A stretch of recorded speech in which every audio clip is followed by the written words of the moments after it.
तो उसको सुख नहीं मिलेगा। फिर तो हमें अंदर से कैसे सुख मिलेगा? कौन सी सेवा को करते हुए, इसका चयन हमें करना है।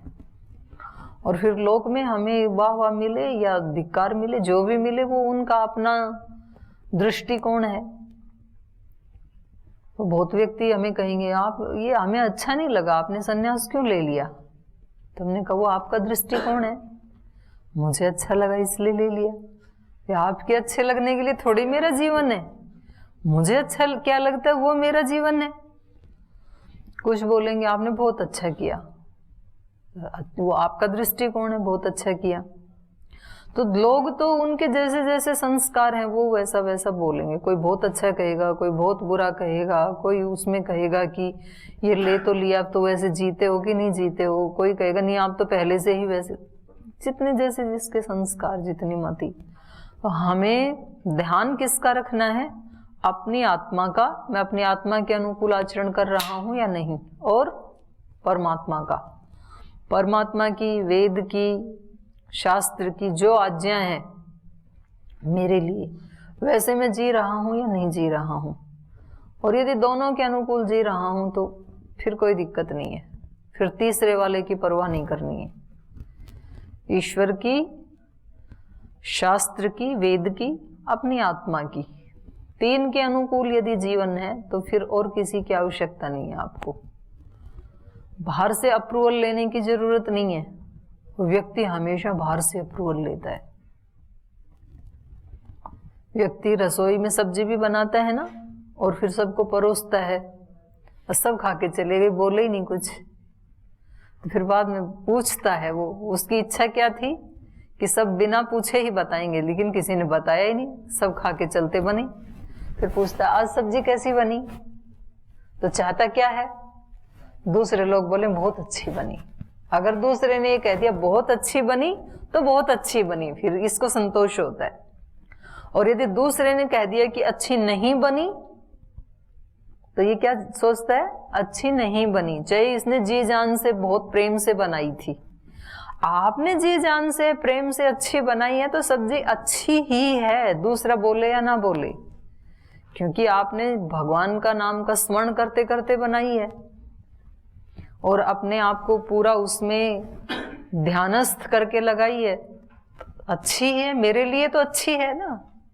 अब दूसरे को हो सकता है किसी को नमक कम पसंद है, किसी को ज्यादा पसंद है, तो कम वाले को अच्छी ना लगे, ज्यादा वाले को ना लगे, वो सबका अपना अपना टेस्ट है। लेकिन अप्रूवल दूसरा दे दे तो व्यक्ति उसको मान लेता है, अच्छा है ये।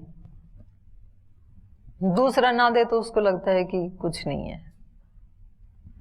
तो अप्रूवल किससे लेना है?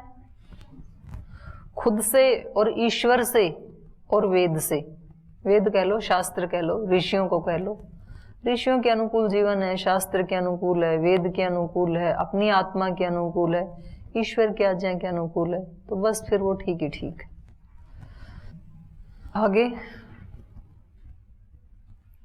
आगे चलो फिर। यम लब्ध्वा च अपरम लाभम न मन्यते अधिकम ततः। जिसको प्राप्त करके, उस स्थिति को प्राप्त करके उससे अधिक भी कोई लाभ हो सकता है, ऐसा इसको नहीं लगता है। यस्मिन् स्थितो न दुखेन गुरुणा अपि विचाल्यते। और जिसमें स्थित होकर के महान से महान दुख से भी ये साधक विचलित नहीं होता है। क्योंकि दुख क्या है? प्रकृति का एक गुण है, आया है चला भी जाएगा। रात रोजाना आती है तो उससे हम विचलित होते हैं क्या? क्यों नहीं होते हैं? ठीक आई है, सुबह दोबारा सूर्य आ ही जाएगा, तो अच्छी बात है, हमें विश्राम मिल गया। रात नहीं आती तो विश्राम भी नहीं मिलता, तो उसमें दुख ही नहीं होते हैं। ऐसे ही दुख आया है तो कुछ सिखाने के लिए आया है, जीवन में कोई न्यूनता थी इसलिए आया है, तो उसे सीख लेते हैं, उसके बाद चला भी जाएगा। जो आया है वो जाएगा ही, आने वाला जो है वो निश्चित रूप से जाने वाला ही है, वो सदा स्थायी रहने वाला नहीं है। स्थायी कौन है? स्थायी तो मैं हूं। जो भाव या जो विचार कल आए थे वो आज चले गए, आज जो आए हैं ये भी चले जाएंगे, लेकिन मैं जो कल था वही आज हूं। तो स्थायी कौन है? मैं। विचार और भाव क्या हैं? आने जाने वाले। तो मैं भाव और विचारों के साथ अपने आप को तदाकार ना करूं, आइडेंटिफाई ना करूं, बस इतना मेरा काम है। यही साधना है और यही ध्यान है। तम विद्यात दुख संयोग वियोगम योग संजितम स निश्चयेन योक्तव्य योगो अनिर्विण्ण चेतसा। तो कह रहे हैं तम विद्यात, उसको जाने। किसको? उस योग को। जो योग युक्त होने की बात पीछे बताई जा रही थी, प्रसंग चल रहा था कि वो योगी कैसा होता है, योग युक्त आत्मा कैसा होता है। उपमा क्या दी थी? यथा दीपो निवातस्थ न इंगते। जैसे निवात स्थान में, वात रहित स्थान में रखा हुआ दीपक विकंपित नहीं होता है, ऐसे ये योग युक्त व्यक्ति विकंपित नहीं होता इसका चित्त। तो उसको कह रहे हैं तम विद्यात दुख संयोग, दुख संयोग वियोगम योग संजीतम। देखो यहाँ आपको ना ये जगह जगह जो आता है, गीता किसको योग कहती है वो नोट भी कर लेना चाहिए। पहले आया था समता में रहना ही योग है, समत्वम योग उच्यते। अब यहाँ कह रहे हैं योग क्या है? दुख संयोग वियोगम योग संजीतम। योग की संज्ञा क्या है? दुख संयोग वियोगम, दुख के संयोग का वियोग। दुख के संयोग का वियोग ही क्या है? योग है। योग दर्शन में भी यही बताया है। दुख क्यों होता है इस आत्मा को? वहां पर 4 चीजें बताई है ना, तो क्यों होता है? 4 चीज बताई। हे हेतु हान हानो उपाय। हे क्या है? दुख, हेम दुखम अनागतम। और वो होता क्यों है, उसका हेतु क्या है? दृष्टि दृश्यो संयोगो हो हेय हेतु। दृष्टा और दृश्य का संयोग ही उस दुख का कारण है। और यहां भी क्या बताया? दुख संयोग वियोगम, दुख का जो संयोग, दुख का संयोग क्या है? प्रकृति से जुड़ जाना, जो हम अभी चर्चा कर रहे थे ना। सुख से जुड़ गए, कभी दुख से जुड़ गए, कभी टेंशन से जुड़ गए, किसी भी इस प्रकृति की किसी भी उस एक स्थिति से हम जुड़ गए। तो ये जो दुख का संयोग है, इससे वियोग हो जाना, इससे अपने आप को हटा लेना कि मैं भाव नहीं हूं, मैं विचार नहीं हूं, मैं मन नहीं हूं, मैं इंद्रिय नहीं हूं, मैं इनसे अलग हूं। इसको हटा लेना, यही क्या है? योग संजीतम। इसको योग कहा है, ये योग की संज्ञा दी है यहां पर। और ये होगा कैसे? तम विद्यात, उसको जानने से, अपने उस स्वरूप को जानने से, योग युक्त स्थिति को अनुभव करने से। जब मैं योग युक्त हूं और जब मैं अपने स्वरूप को जान लेता हूं, अपने शुद्ध स्वरूप को जान लेता हूं, तो मैं फिर इनके साथ संयुक्त नहीं होता हूं, उनको देखता हूं। मैं देखना और उसके साथ संयुक्त होना बिल्कुल अलग है ना। आप पुस्तक को देख रहे हैं, लेकिन मैं पुस्तक हूं ऐसे संयुक्त तो नहीं हो गए। आप वस्त्रों को देख रहे हैं, लेकिन उसके साथ आप संयुक्त नहीं हुए कि मैं ही वस्त्र हूं। आप आकाश में बादल को देखते हैं, बादल आ रहे हैं, जा रहे हैं, लेकिन मैं ही बादल हूं ऐसी तो अनुभूति कभी नहीं होती है।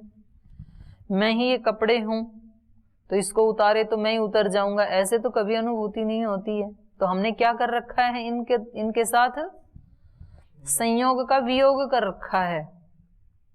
यहां तो संयोग का वियोग कर रखा है, लेकिन शरीर मन बुद्धि के साथ हमने संयोग कर रखा है, कर लेते हैं। और जैसे जैसे विचार आते हैं वैसे वैसे मैं अपने स्वरूप को मानने लग जाता हूं। और फिर कोई विचार आके मेरे को रुला जाता है, कोई विचार आके मेरे को हंसा जाता है, खुश कर जाता है।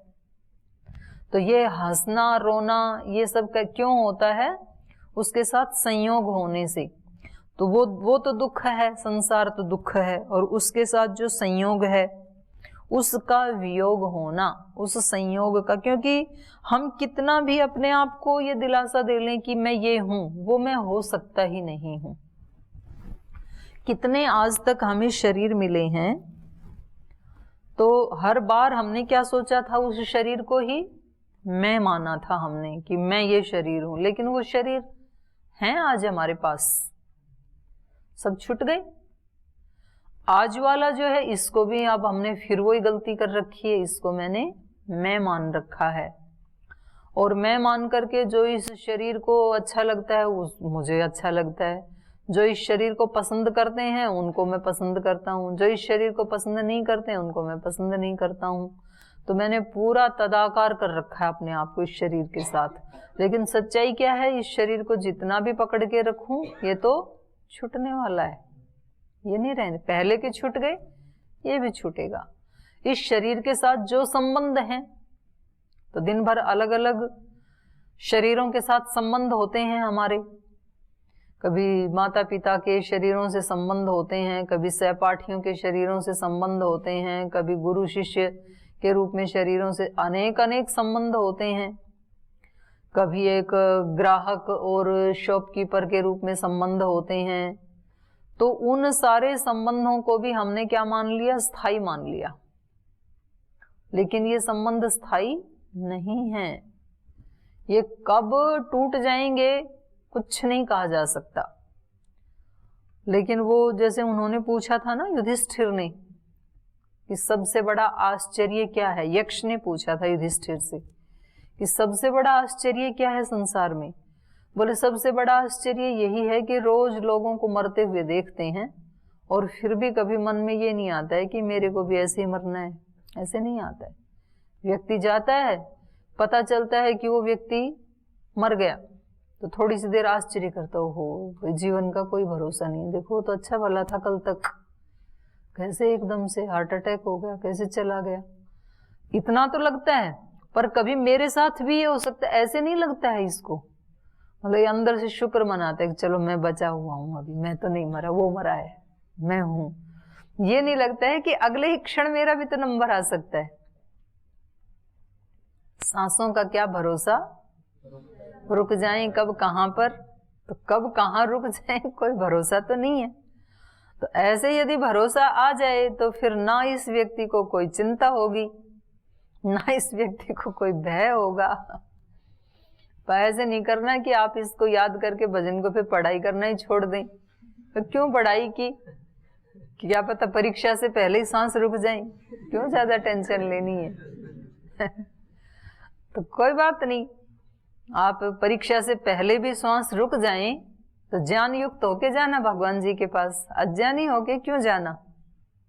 लोग ऐसे सोच लेते हैं ना कि भाई उसने खूब पढ़ाई की लेकिन वो क्वेश्चन ऐसे आ गए एग्जाम में कि पढ़ करके भी फेल हो गया, और मैं देखो कुछ भी नहीं पढ़ा, बिना पढ़े तो फेल हो गया। तो जब पढ़ के भी फेल होना है, बिना पढ़े भी फेल होना है, तो पढ़ के टेंशन क्यों लेनी, सोचता है ना व्यक्ति। ऐसे योग करने वाले भी मरते हैं, योग नहीं करते हैं वो भी मरते हैं, योग करने वाले भी अमर तो होते नहीं है। तो जब योग करके भी मरना, बिना योग करके भी मरना, तो योग करना क्यों है फिर, सो आराम से। धन कमाने वाले भी मरते हैं और आराम करने फरमाने वाले भी मरते हैं, तो धन कमाने की टेंशन क्यों लेनी फिर, ऐसा व्यक्ति सोच लेते हैं। और ऐसा सोच करके वो नहीं करते हैं। तो उनको ये बताया जाना चाहिए कि भाई धन कमाने की टेंशन नहीं लेना, धन कमाने की इंटेंशन लेना। पढ़ाई की टेंशन नहीं लेना, पढ़ाई की इंटेंशन लेना, संकल्प लेना। जब पढ़ के भी मरना, बिना पढ़े भी मरना, तो पढ़ के मरो ना, ज्ञानी होके मरो, फिर अनपढ़ होके क्यों मरना है। तो ये बता रहे हैं तम विद्यात दुख संयोग वियोगम योग संजीतम, ये दूसरी परिभाषा है योग की। स निश्चयन योग योक्तव्य योगो अनिर्विण्ण चेतसा। स निश्चयन योक्तव्य योगो अनिर्विण्ण चेतसा, तो कह रहे हैं निश्चित रूप से ऐसा करना ही चाहिए, हमें योग युक्त होना ही चाहिए निश्चित रूप से। क्योंकि और कैसे होना चाहिए, अनिर्विण्ण चेतसा। ये बहुत बड़ी बात कह रहे हैं इस श्लोक में, अनिर्विण्ण चेतसा। व्यक्ति के साथ क्या होता है कि वो इस प्रकार का स्वाध्याय करके, प्रवचन सुन के फिर सोचता है कि चलो ठीक है, यदि ये सबसे श्रेष्ठ मार्ग है तो मैं योग का ही अनुष्ठान करूंगा, ऐसे ही जीऊंगा, और ऐसे सुन करके फिर वो शुरू भी करता है। लेकिन जब वो 10 दिन 20 दिन पूरा जोर लगा करके योग करता है, ध्यान भी लगाता है, उपासना भी करता है, लेकिन उसको कुछ मिलता तो है ही नहीं, तो फिर वो कहता है कि ऐसे दुखी हो रखे, कुछ नहीं मिलता है, अब तक तो मिला नहीं। कितने दिन हो गए करते करते, 1 वर्ष हो गया, 2 वर्ष हो गया, 3 वर्ष हो गए किसी को, फिर भी कुछ नहीं मिला। तो फिर क्या हो जाता है, व्यक्ति ऊब जाता है, फिर निर्विण्ण चेतस हो जाता है। तो इसलिए इन्होंने कहा अनिर्विण्ण चेतसा। ठीक है, अभी तक नहीं मिला, माना, लेकिन तो भी मेरा इस पूरे जन्म में भी ना मिले, 5 साल भी ना मिले ईश्वर, 10 साल भी ना मिले, 20 साल तक भी ना मिले, और पूरे जीवन भी ना मिले, तो भी मुझे चलना इसी मार्ग पे है, ऐसा दृढ़ निश्चय साधक का होना चाहिए। क्योंकि उसके अलावा मुझे और कुछ करना ही नहीं है, मेरा मन किसी और काम में लगेगा ही नहीं। मेरे जीवन का लक्ष्य क्या है, उसको प्राप्त करना। 1 जन्म में मिले, 2 में मिले, 10 में मिले, 50 में मिले, जब भी मिले, जब उसकी इच्छा हो तब मिले, नो टेंशन, मेरी कोई शर्त नहीं है, लेकिन मैं लगा ही रहूंगा। ऐसे सोच के जो लगे रहते हैं वो फिर उसको प्राप्त कर पाते हैं। तो इसलिए इन्होंने कहा अनिर्विण्ण चेत। और ये केवल ईश्वर प्राप्ति नहीं, किसी भी वस्तु की उपलब्धि में यही नियम लागू होता है।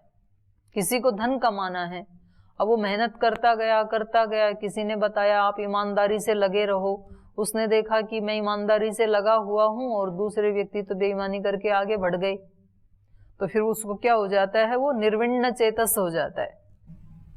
उसको लगता है कि नहीं, ईमानदारी का तो जमाना ही नहीं रहा, और फिर वो क्या करता है, उस मार्ग को छोड़ देता है। और उसको छोड़ देता है तो जितनी उसने साधना की थी वो भी फिर कोई फलदायी नहीं होती है। और एक व्यक्ति कहता है कि धन आए या ना आए, लेकिन मैं ईमानदारी और पुरुषार्थ को नहीं छोड़ूंगा, पुरुषार्थ में करता ही जाऊंगा। तो फिर एक ऐसी स्थिति आती है कि उसको बहुत लाभ हो जाता है, फिर लगा ही रहता है। तो कितने लोग ऐसे बताते हैं जो आज धनवान है कि जी हमने तो 5 रुपए से शुरू किया था। धीरू भाई अंबानी ने कितने रुपए से शुरू किया था अपना बिजनेस? 50 रुपए से, 50 रुपए से शुरू किया था, लोहे का काम करते थे। आज उनके बेटे देखो कहाँ पहुंच गए, लगा ही रहा वो व्यक्ति। तो हर उपलब्धि में जो विद्या के क्षेत्र में विद्यावित हैं, आज जो प्रकांड विद्वान हैं, तो उनसे पूछें कि जब आपने ये शुरू किया था तब कितना आपको स्मरण था, तो कहेंगे तब तो कुछ भी स्मरण नहीं था। तो शुरू में हमने इतने सूत्र याद करने से शुरू की थी ये यात्रा, आज हमें सारे शास्त्र याद हैं। तो वो लगे ही रहे उसमें। तो जो लगा रहेगा, और कैसे लगा रहेगा, अनिर्विण्ण चेतसा, बिना ऊबे, बिना परेशान हुए, जो लगा ही रहता है। और इसी को योग दर्शन में क्या कहा, सत्कारा सेविता, दीर्घकाल नैरंतर्य सत्कारा सेविता। दीर्घ काल भी करना है, निरंतर भी करना है, लेकिन श्रद्धा पूर्वक करना है, दुखी मन से नहीं करना है। तो उसी को यहां पर कहा अनिर्विण्ण चेतसा, बिना ऊबे, बिना थके हुए चित्त से निश्चित रूप से लगा ही रहे, तो स निश्चयेन योक्तव्य। इस स्थिति को तो हमें निश्चित रूप से पाना ही है, और इसको पा लिया तो फिर अब चाहे मर्जी जो काम करें हम जीवन में, फिर कोई दिक्कत नहीं है। जैसे कोई व्यक्ति किसी बड़े शहर में जाता है, नए शहर में जाता है, तो वो सबसे पहला काम क्या करता है, उसको रात को रुकना है, तो वो पहले किसी धर्मशाला आदि में कहीं अपना कमरा देख लेता है, रहने का निश्चित कर लेता है कि मुझे रात को कहाँ रुकना है। उसके बाद फिर वो कहीं भी घूमे, कहीं मंदिर में घूम के आना है, उसको नदी पे जाना है, कहीं भी घूमना है वो घूमे, लेकिन रात का निश्चित हो गया ना।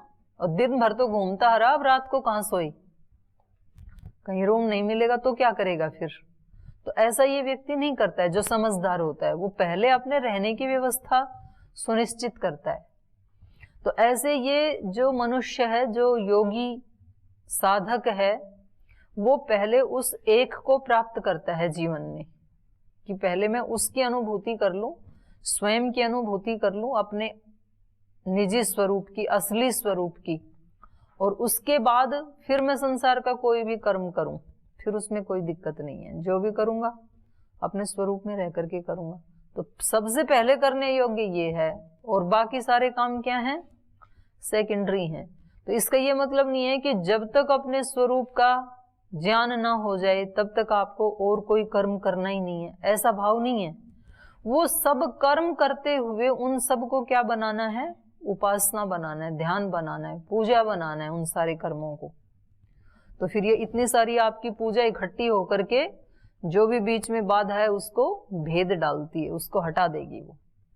इसलिए विद्वान भले ही कोई सब नहीं बन सकते हैं, धनवान भले ही सब नहीं बन सकते हैं, लेकिन भक्त सब बन सकते हैं, धर्मात्मा सब बन सकते हैं। चाहे वो घर का काम करने वाले, कोई बहन घर की गृहिणी हो सकती है, कोई अपने ऑफिस में, कंपनी में काम करने वाला कोई व्यक्ति हो सकता है, कोई गुरुकुल आश्रम में रहने वाला, कोई सन्यासी या कोई ब्रह्मचारी हो सकता है, कोई भी व्यक्ति हो सकता है, और किसी भी स्थिति में उसको पाया जा सकता है। क्योंकि उसको पाने के लिए कुछ नया उत्पन्न नहीं करना, वो मैं हूं, पहले से ही हूं, तो जैसा हूं उसकी अनुभूति करनी है मात्र। ईश्वर पहले से ही है, ईश्वर में ही हम हैं, उसी के अंदर हम बोल रहे हैं। लेकिन हमारे से भूल क्या होती है, हम मन से उसको समझना चाहते हैं, विचार से समझना चाहते हैं। तो ये आएगा, इसमें इसी प्रसंग में आएगा, तो वहीं उसकी चर्चा करेंगे। सनिश्चयेन योक्तव्यो योगो अनिर्विण्ण चेतसा संकल्प प्रभवान कामान त्यक्त्वा सर्वान अशेषतः मनसा एव इंद्रिय ग्रामम विनियम्य समन्ततः।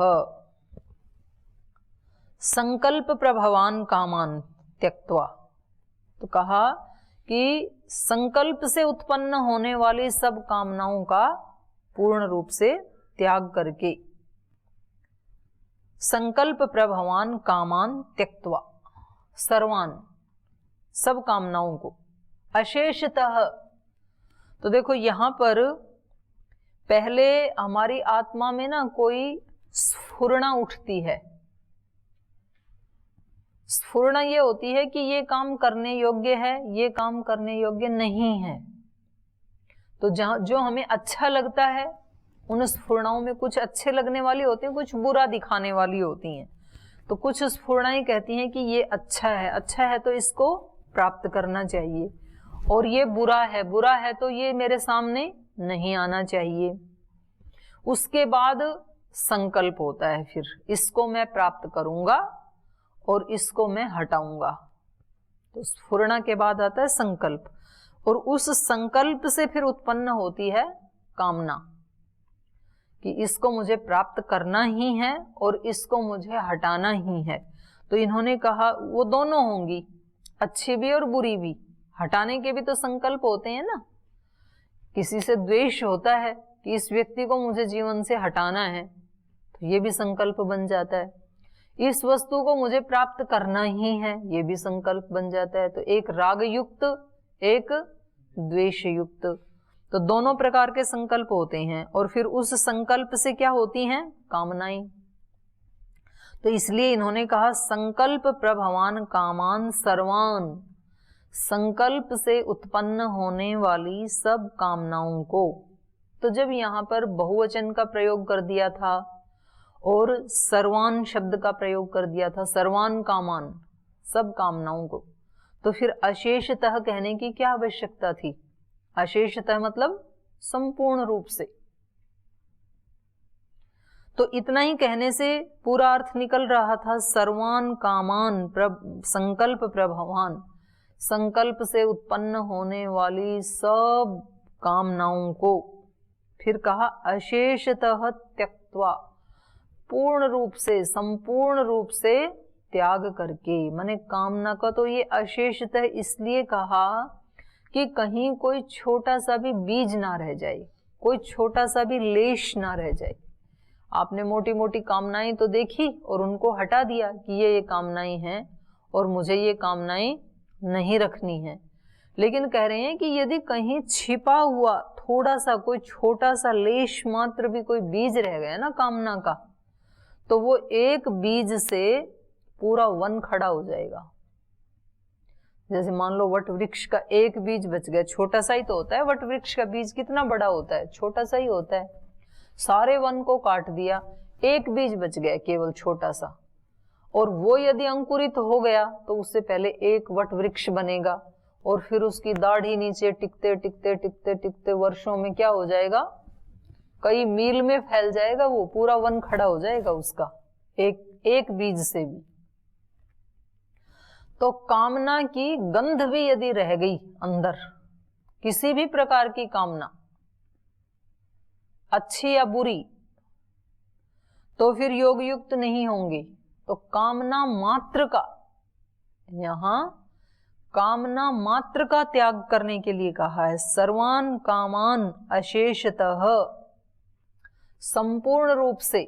तो फिर काम कैसे करेंगे, कर्म कैसे करेंगे, अच्छी भी कामना नहीं रहेंगी तो कैसे हम काम करेंगे, पढ़ाई आदि कैसे करेंगे। तो कह रहे हैं कामना जब तक है आपके अंदर तब तक आप योग युक्त नहीं हो सकते हैं।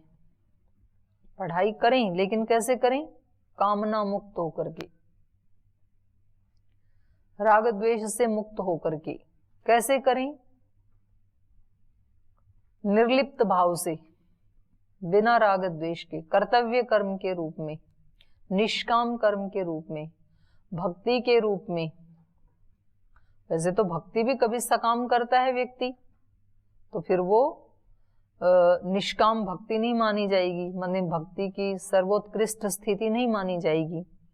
तो यहाँ इन्होंने कहा कि संकल्प प्रभवान सर्वान कामान अशेषतः त्यक्त्वा मनसा एव इंद्रिय ग्रामम विनियम्य। मन से इंद्रियों के समूह को, इंद्रिय ग्रामम माने इंद्रियों का पूरा ग्रुप, समूह, उसको विनियम्य, नियम्य माने वश में करके, इतना ही कह देते, उसके आगे विशेषण और लगा दिया, विशेष रूप से वश में करके। इंद्रियों का जो समूह है ये थोड़े थोड़े संयम से नहीं आप योग युक्त हो पाएंगे, विशेष रूप से। यहां भी बात वही है कि ये अंदर से, यहां मनसा शब्द का प्रयोग किया, बाहर से तो आपने रोक दिया अपनी इंद्रियों को, आहार से भी रोक दिया, शब्द से भी, सब शब्द स्पर्श रूप रस गंध पांचों विषयों से रोक दिया अपनी इंद्रियों को, लेकिन मन में उनकी आसक्ति बनी हुई है। बाहर से तो दलिया खाना और साधारण भोजन करना ये स्वीकार कर लिया, फल फूल खाना ये स्वीकार कर लिया, लेकिन अंदर से मिर्च मसाले खाने की आसक्ति बनी हुई है, तो फिर वो संपूर्ण त्याग नहीं हुआ, वो कामना बनी ही हुई है। और जैसे ही यहां से मौका मिला बाहर जाने का, तो तुरंत व्यक्ति कहाँ खड़ा मिलता है, हाँ, पानीपुरी की रेडी पे। सबसे पहला आकर्षण वहां होता है, क्योंकि वो रोका गया है यहाँ उसको कि ब्रह्मचारी के लिए ठीक नहीं है, उसमें कोई प्रोटीन नहीं है, कोई विटामिन नहीं है।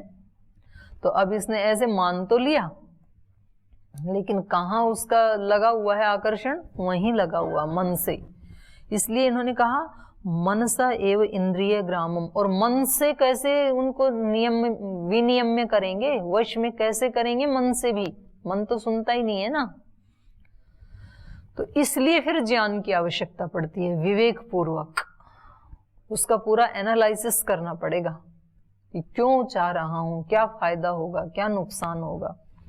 मनसा एव इंद्रिय ग्रामम विनियम्य समन्ततः, चारों तरफ से इंद्रियों के समूह को विवेक पूर्वक अपने वश में करके, और जब विवेक पूर्वक ये वश में होंगी तो फिर मन में एक परम शांति के साथ हम उनको संयम करेंगे। उसमें फिर ऐसा नहीं रहेगा आधा आधा मन कि जी रोक तो दिया, फिर आपको कहीं एकांत में रहना पड़े, समूह में रहना पड़े, आपको पता है कि ये मेरे लिए लाभदायक है, इन चीजों को न खाना, आप नहीं खाएंगे, उसमें फिर रोकने की जरूरत नहीं पड़ेगी मन को। तो इस प्रकार से मन को, इंद्रियों को, भावों को, सबको रोक करके और मनुष्य जीवन में अभ्यास किसका करना है? योग युक्त होकर के जीने का हमें अभ्यास करना है। तो ये आगे भी चलता रहेगा प्रसंग। अभी समय हो गया, अभी कक्षा को यहीं विराम देते हैं।